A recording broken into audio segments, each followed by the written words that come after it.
I was standing at my dad's retirement party holding a champagne glass when my brother Derek grabbed the microphone and announced to everyone that he'd be taking over the family construction business. Then he looked right at me and said, "Don't worry about Marcus, he's great with the manual labor. Good to have reliable help around." Everyone laughed. My dad beamed with pride at his golden child while I stood there being called the help in front of 200 people.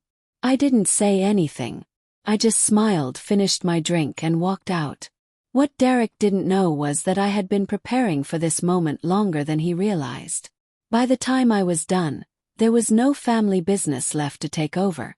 My name is Marcus Wilson, and I've been working at Wilson Construction since I was 16 years old. What started as summer jobs mixing concrete and hauling materials turned into 8 years of learning every aspect of the business my grandfather built from nothing.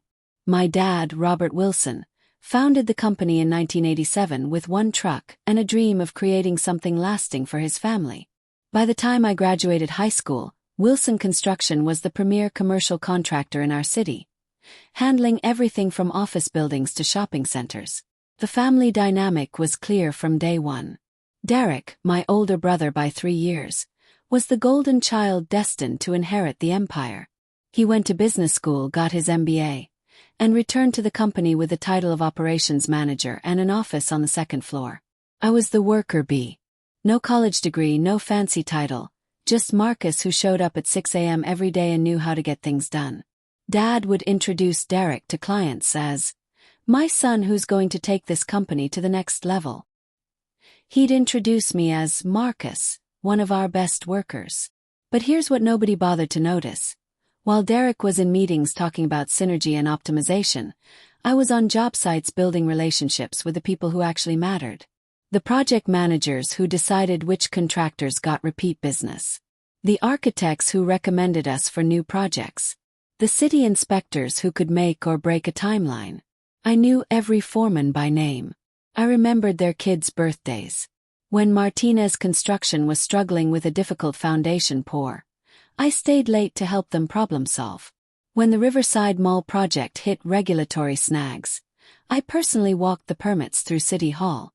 Derek saw clients as account numbers. I saw them as people. And people do business with people they trust.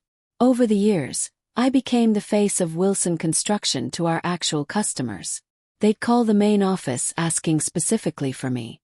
Project managers would refuse to start jobs unless I was the site supervisor.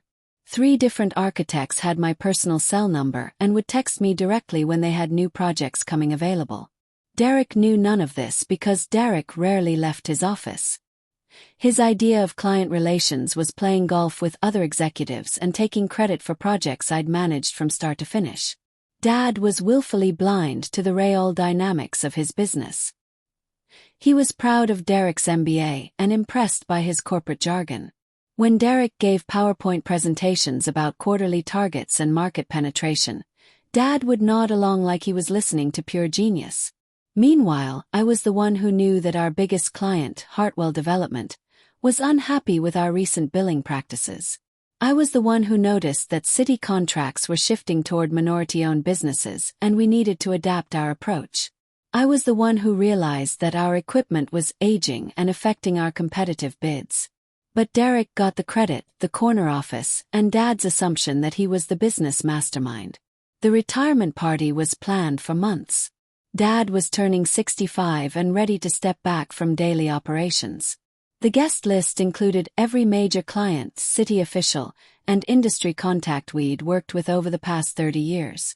It was held at the Grand Ballroom downtown, the same venue where my parents had celebrated their 25th wedding anniversary. 200 people in suits and cocktail dresses, all there to celebrate Robert Wilson's legacy and toast the future of the family business. I spent the week before the party making sure everything was perfect. I coordinated with the caterers, confirmed attendance with our biggest clients, and even helped Dad write his speech. As always, I was handling the details while Derek focused on the big picture. The night of the party, I wore my best suit and tried to enjoy what should have been a celebration of everything we'd built together. I mingled with clients who greeted me like an old friend, shook hands with city officials who remembered projects I'd managed, and listened to stories about jobs I'd completed. But as the evening went on, it became clear that this wasn't just a retirement party. It was Derek's coronation. Dad's speech was everything you'd expect. 30 years of building something from nothing, the pride of working alongside his sons, the excitement of watching the next generation take the reins.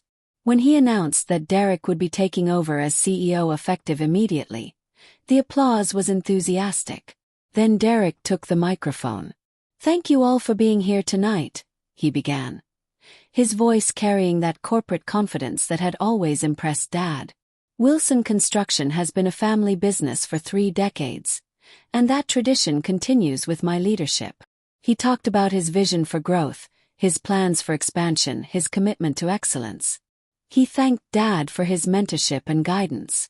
He outlined his strategy for taking the company into the future. Then he looked right at me. "And don't worry about Marcus. He's been with us since he was a kid, and he's great with the manual labor. It's good to have reliable help around." The room erupted in polite laughter. Dad was beaming with pride at his articulate, business-savvy son. Derek soaked up the applause like he'd just delivered the keynote at a Fortune 500 conference. I stood there holding my champagne glass, watching 200 people laugh at my expense while my brother reduced 8 years of relationship building to reliable help. That's when something crystallized in my mind. Derek wanted the business so badly, wanted the recognition and respect so desperately, that he just publicly humiliated the person who actually made it all possible. I didn't make a scene. I didn't storm out dramatically. I just finished my drink, walked over to Dad, and whispered that I wasn't feeling well and needed to head home early. "Of course, son," Dad said, patting my shoulder. "Thanks for everything you did to make tonight special. Derek's going to do great things with the company." I smiled and nodded, shook Derek's hand, and congratulated him on his new position. Then I walked out of that ballroom and began the process of destroying everything he thought he'd just inherited. The Monday morning after the retirement party, I arrived at the office at my usual 6 a.m. and started going through the files I'd need to transition away from the company. If Derek wanted to treat me like hired help, I was going to make sure he understood what losing that help actually meant. I started by making copies of every client contact, every project timeline, and every relationship I'd built over 8 years. Not company property, but the personal connections that made those business relationships work. That's when I found the discrepancies in Derek's expense reports. I wasn't looking for them initially. I was just trying to understand the full scope of projects I'd need to hand over. But Derek had been sloppy with his paperwork, and patterns started emerging that made no sense. Equipment rentals for jobs that had never used that equipment. Subcontractor payments to companies I'd never heard of. Material costs that were inflated by 30% compared to what I'd actually ordered and received.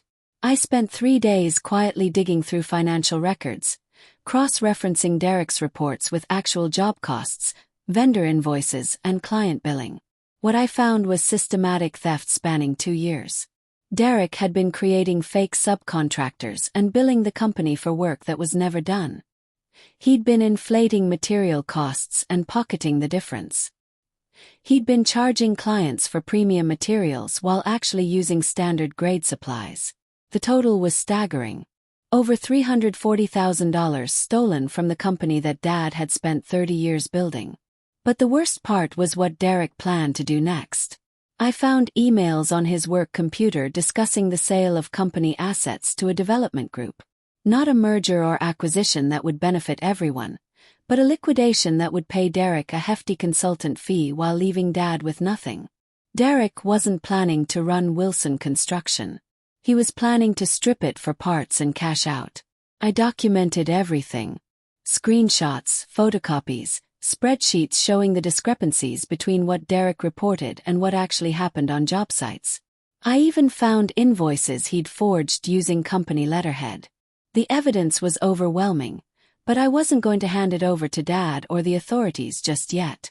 Derek had publicly humiliated me and stolen from the family business. He deserved to watch his empire crumble before he faced the legal consequences. My plan was simple but devastating. I was going to resign and take every major client with me. Over the next 2 weeks, I had a series of casual conversations with our biggest accounts. Lunch with Tom Hartwell from Hartwell Development. Coffee with Susan Chen, the city's lead project coordinator. Drinks with Mike Rodriguez, the architect who'd been sending us projects for 6 years. I didn't badmouth Wilson Construction. I didn't reveal Derek's crimes. I simply mentioned that I was thinking about starting my own contracting business and asked if they'd be interested in working with me directly. The response was immediate and unanimous. Every single one of them said they'd been hoping I'd eventually go out on my own. They'd been working with Marcus Wilson, not Wilson Construction. The company name was just paperwork to them. "Marcus, you're the only reason we keep giving projects to your dad's company," Tom Hartwell told me over lunch. "Derek's a nightmare to work with. He doesn't understand construction, doesn't return calls, and acts like he's doing us a favor by taking our money. I'd sign with you tomorrow if you started your own firm," Susan Chen added when we met for coffee. "The city has been looking for more reliable contractors, and you're the most dependable person we work with."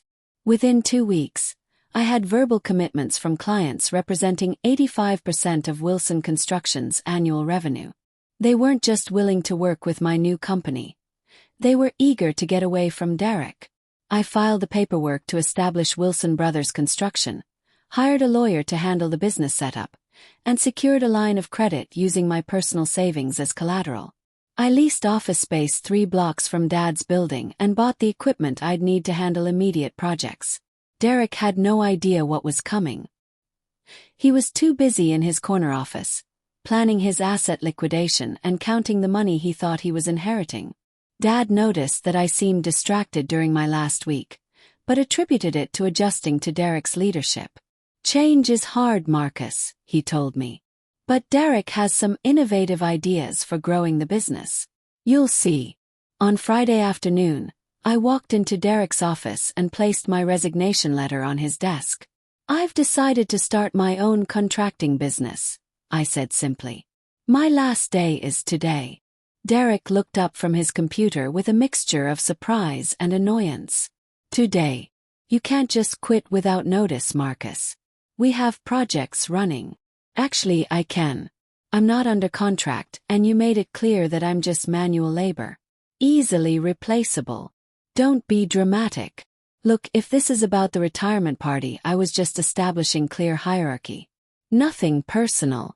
"It's not personal," I agreed. "It's business. And I'm going into business for myself." Derek laughed. "Marcus, you don't know the first thing about running a company.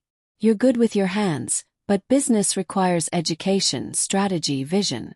You'll be back here asking for your job within 6 months." I smiled and headed for the door. "We'll see." I cleaned out my desk, said goodbye to the office staff, and walked out of Wilson Construction for the last time. Derek was still in his office, probably already planning how to replace me with cheaper labor. He had no idea that I'd just taken his inheritance with me. Monday morning arrived, and Derek walked into Wilson Construction like he owned the world. He'd spent the weekend planning his first week as CEO, probably imagining himself as some kind of construction industry visionary. I was long gone, but I'd left behind a ticking time bomb that would detonate over the next 72 hours. The first explosion came at 9 a.m. when Tom Hartwell called the main office. "I need to speak with Marcus Wilson about the Riverside project timeline," he told the receptionist. "Marcus no longer works here, Mr. Hartwell. Can Derek Wilson help you instead?" There was a pause. "What do you mean Marcus no longer works there?" "He resigned Friday afternoon. Derek is our new CEO and can handle all your project needs. Put Derek on the phone. Now." Derek took the call in his office, probably expecting congratulations on his promotion. Instead, he got a termination notice. "Derek, I'm calling to inform you that Hartwell Development is ending our contract with Wilson Construction effective immediately. We'll be working with Marcus's new company going forward." "You can't just cancel our contract, Tom. We have legal agreements. Check Section 12 of our service agreement."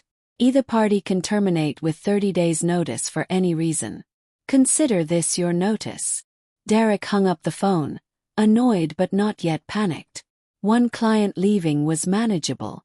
He'd just have to work harder to keep the others happy. The second call came 20 minutes later. Susan Chen from the city. Derek, I'm calling about the municipal contracts. The city will be transitioning to Wilson Brothers Construction for all future projects. Marcus Wilson will be our primary contact going forward. Wilson Brothers. What is Wilson Brothers Construction? Marcus's new company. Assumed you knew. We've already processed the paperwork to transfer existing contracts to his firm. Derek's voice rose. You can't transfer city contracts to a company that didn't even exist last week. Actually, we can. Marcus has been our primary contractor relationship for 3 years. The city follows the contractor, not the company name. Have a good day, Derek. By noon, Derek had received 6 more cancellation calls. By 2 p.m. it was 12. Every major client, every ongoing project, every future contract. The office staff started whispering.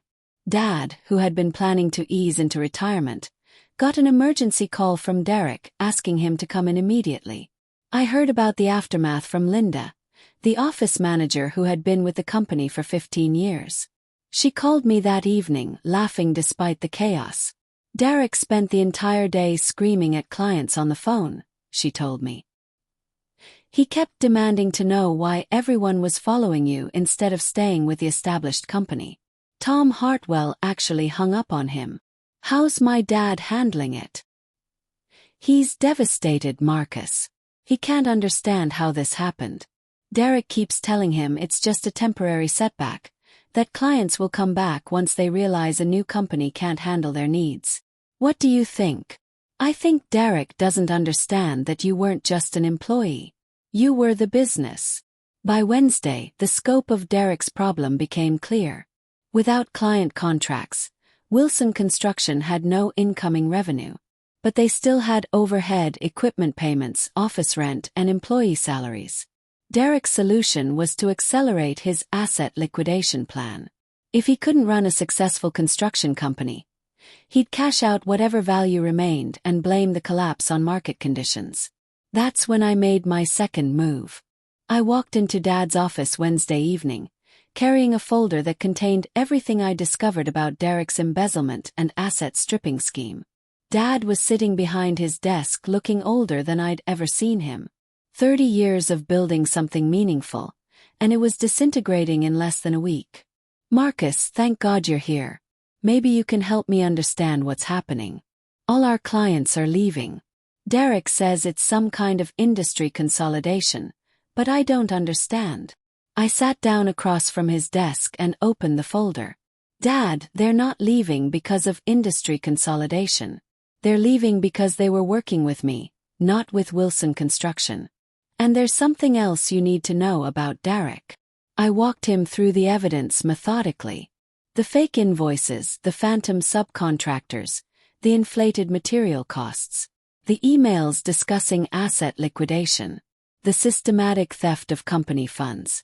Dad's face went through every stage of grief as he realized his golden child had been robbing him blind while planning to destroy everything he'd built. How much? He asked quietly.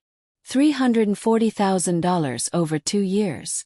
And if his liquidation plan goes through, you'll lose your retirement fund, the company property, and the equipment. He's planning to sell everything and pay himself a consultant fee.